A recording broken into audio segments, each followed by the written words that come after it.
Hi, my name's Phil. I like to talk about politics, and as we get closer to the reality of Brexit, there's deal or no deal, one pro-Brexit newspaper has tried to offer some advice for Brits screwed over by the Brexit that they campaigned for.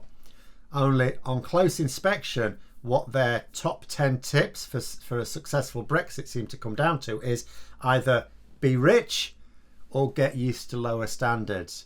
But first, if you'd like to be notified of daily news and politics, please subscribe to the channel and click the bell notification icon. So, this is about the Daily Mail's top 10 tips for making a success out of specifically a no-deal Brexit, although some of these you could argue would apply in either case. Be warned, it involves going through the crazy door. Their first tip is to buy British cars. Now, obviously, as far as they're concerned, if we buy British cars, we won't be paying those piffling little import taxes, will we? That's their reasoning, but there are a couple of small flaws in this plan. Now, the first of which is that in manufacturing, almost nothing is made entirely in Britain. Even if the finished product is assembled here, lots of parts and certainly raw materials will have been imported, so the price of even a car produced in Britain will increase to take this into account. And the second thing is, again, in terms of what you mean by a British car, I was actually having a little discussion about this. We don't necessarily have that many what you might call British cars, strictly speaking. You know, when you think of British cars, it's very much at the top end. You're talking your McLarens, your Rolls-Royce, things like that. Far out of the reach, I would have thought, of most Daily Mail readers. I mean, I've got a Jaguar. I sort of consider that a British car. It's owned by an Indian company, so the ownership is certainly not British. But they are engineered and built in Britain. But they still need parts from overseas. In fact, I happen to know that Jaguar Land Rover are one of the car companies that have had to pause their production last week because they weren't able to get parts through because of all the stockpiling people are doing. It's causing a lot of delays at the border already. So, bit of a problem. That just highlights what an issue we're going to have. So then there's their second tip. Eat lamb. Now there's a couple of ways to look at this. The first is my partner doesn't like lamb, so that's not happening. I imagine there's other people who don't as well. I happen to love it. I'm okay with this. But the second problem is what they're really saying is have less choice of food, particularly if you work into a budget. And so we'll have to adapt our taste to match what's available. What they're basically saying is Brexit's brilliant. It's going to make us kings of the world again. By the way, you're going to have to lower your standards. Beggars can't be choosers, you know. You're beggars now, so you're going to have to take second best. This is a pro-Brexit newspaper telling us that we won't be able to get the food that is currently widely available on the budgets we're currently working on. At this point, you do have to wonder if they're still trying to convince us Brexit is a good idea. Their third tip is to take holidays in the UK next year. I mean, many people are not going to have much choice, are they? And the paper even tells you why. They say, well, you're going to need more expensive insurance, you're going to need extra driving documents. Basically, more hassle just to get out of the country. More expensive in general. So yes, going abroad for a holiday, something a certain section of our society has taken for granted for decades, is now coming with extra hassle and extra expense thrown in. The Daily Mail are perfectly happy to admit to this. You know, I'm thinking again, are they trying to get their excuses in here under the guise of offering a survival guide to Brexit? Oh, that foreign holiday you've been taking every year for the last 20 years. Right, you know, you're going to the Lake District now. Again, if you'd want to, I mean, I like holidaying in my own country, I have to say. Nothing to do with being xenophobic. I just don't like travelling, quite frankly. Don't like taking holidays at all if I can help it. And there are people that will holiday in Britain and exclusively in Britain. But there are also those who like their foreign holiday. What this paper is now telling them is, yeah, you used to think you liked a foreign holiday, but it's a bit too pricey for you now. So you're going to have to take what you could always do in the past. You know, this isn't suddenly come on the market. It's not like the Lake District. Previously, you couldn't possibly book a holiday there. In fact, ironically, even the British holidays would get more expensive if people did this because of extra demand. Take your second choice is what they're saying. So anyway, fourth tip is to buy an out-of-date vacuum cleaner. I'm not actually kidding. An out-of-date vacuum cleaner. This is at least something they're claiming as a Brexit benefit. So we'll be able to buy vacuum cleaners that don't currently meet EU safety standards and do a crap job of actually cleaning your carpets, as is somehow they try to equate motor power with effectiveness. So yeah, buy obsolete vacuums. Nice one. But that is at least something, you know, there are vacuum cleaners that currently we can't get hold of because they don't meet EU standards, and we will be able to. So as far as they're concerned, that's a Brexit benefit. Never mind the fact that there's a reason the EU standards are as they are. Their fifth tip moves away from buying British to buying Japanese. Again, I'm not kidding. Buy Japanese, they're now saying. They even go so far as to advise us to buy Kobe beef. Now, I've never had Kobe beef, but it's supposed to be rather good.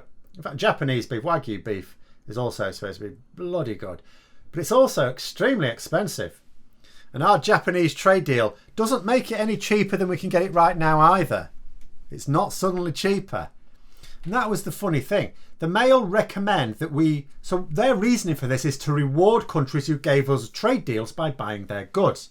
As if to say to the EU, we're going to buy from people who are kinder to us. But the Japanese trade deal represents a worse deal for the UK, the one we had with the EU members. In other words, our trading arrangements with Japan are about to get worse in a few weeks. Oh, we've got a trade deal with Japan. Yeah, it's about to get worse. The cabinet minister who arranged this trade deal was asked to name a single benefit, just one benefit of the new Japan trade deal over the one we currently have, that we had as members of the EU. She couldn't name in Parliament, she couldn't name a single one. Oh, she's quite happy to go off in interviews and say that it's better, but when she was asked by her opposite number in Parliament, can you tell me one way in which it's better? Silence. Couldn't. The sixth tip is along the same lines as buying lamb. There's actually a few of these. So the reason for this is, so we export quite a lot of our lamb because we don't actually have as much of a taste for it in this country. I'd say I like it. A lot of people prefer chicken and beef and pork. But the same applies to fish. See, most of the fish that we consume is imported. We don't really have much of a taste for fish caught in British waters. So the fish caught in British waters is largely exported. We aren't all that keen as a nation, for example, on lobster, mussels, sardines and so on. So the Mail is essentially using another tip to tell us to buy food that we're not that keen on. So their tip for a successful Brexit, yet again, is to do things we don't like doing. In fact, Richard Tice, the chair of the Brexit Party, was trying to build this up as a benefit, as if we couldn't eat lobster and mussels as EU members. Oh, you'll be able to get lobster and mussels. We can now, you idiot, if we wanted to. I mean, I like mussels, don't get me wrong. You know, he's talking as if we couldn't actually get them because the EU, the evil EU, demanded all of our molluscs and crustaceans as tribute or something. Oh, we weren't allowed to have it ourselves. We were allowed a little bit, but it all had to be sent to the EU. All had to be sent to the continent. We weren't allowed to keep any for ourselves. Absolute tosh. The seventh is an absolute beauty. Buy a second home, it says. Now, here's the thing. Although they've opened the crazy door on this, you sort of got the impression they've got some sight of the real world because they do acknowledge that some people may not be able to afford to do this. No kidding. Especially the general demographic of a Daily Mail reader. But again, what is this tip? What they're saying is that the housing market's going to crash next year. That's a Brexit benefit. It's absolutely a Brexit benefit for the likes of Richard Tice, chairman of the Brexit Party, because he's going to be buying up a load of knockdown properties to profit from later on when it all crashes. But yeah, you could almost understand this as being a benefit if they were a bit more realistic. It's like, so why didn't they try and target it first-time buyers, people who are not currently on the housing market because they can't afford it? You know, and that's the thing. They write a paper that is largely read by the working classes, but they have no idea what it's like. They don't even try and think like someone in the working classes because they straight away go for buy a second home. Not, oh, it'll be easier to get on the housing ladder. You might have actually been able to sell that. But no, buy a second home. The next tip was again similar. It's on the food and drink line. Get stuck into fake French cheese produced in the UK. Somerset Brie was one of the ones they mentioned. But again, what are they saying here? So your cheese board is either going to shrink or become a lot more expensive. At the end of the day, they're even quite happy to talk about the 40% import tariffs on cheese. So basically, if Somerset Brie already exists, and I've never heard of it, but I'll take their word for it, then we can already buy it. Again, this is another issue. We can already get it. So if a lot of people, I don't like Brie, but if a lot of people are buying French Brie, which I'm quite happy to accept, then that means they prefer it. So, like I said, I'm not keen on the French soft cheeses. I do like my Danish Blue. I'm not going to be impressed with that going up in price, but I'll still get it. As well as a few of the Dutch and Italian cheeses. Do like those.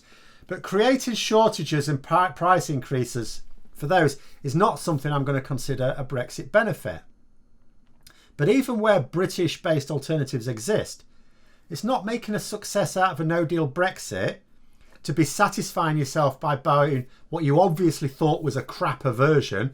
Otherwise, you'd have been buying it anyway. I mean, obviously, some people buy Somerset Brie, not knocking it, because if it exists, that's presumably because there's a market for it. But it's not a big enough market that the French don't bother selling us Brie because no sod buys it in this country. Because you know what? I'll have the Somerset Brie. I like that. I mean, what the hell? The next on the list is another substitution, British wine. Again, now, when I read this, first of all, what I took it to mean was, because I thought actually this might be a survival guide. I thought at last they're getting onto something that's a genuine survival guide. They're advising us to get ourselves so pissed that we don't know Brexit is happening. Or are they trying to suggest to us, just drink until you see unicorns? But no, I think what they were getting at is instead of buying continental wine, you buy British wine. Again, very good wines from all over the world, including in Britain. But there's already, I mean, if there's a market for EU-based wine in the UK, as there is, then there's a reason for that. People can already buy British wine. If they still buy continental wine as well, it's because they want that. It's the same as the rubbish about lamb and lobster and brie. You know, unless they're basically suggesting that you make a success of a no-deal Brexit by just drinking yourself silly like I initially thought, it's the same argument. And their 10th and final one is a similar thing, but you can't eat this. It's to buy British fashion. Now, again, I mean, there's a couple of things here. So for those on a budget, when you're talking about this sort of stuff, if we're being honest, a lot of people having to buy cheap clothes, you're talking about clothes made by slaves in Asia. It's got nothing to do with the EU. However, we do buy an awful lot of clothes from the EU. And if the thing is, here's my thing. So if you can afford to be choosy about your clothes, you can already afford to be choosy about where it comes from. If you liked the style, because that's another thing with clothes, it's to do with style, isn't it? If you can afford to spend a bit more, you can afford to have the style you want. And there's different styles in different countries. You know, if you liked the style of British clothes producers, you'd already be buying them. There isn't a barrier to that.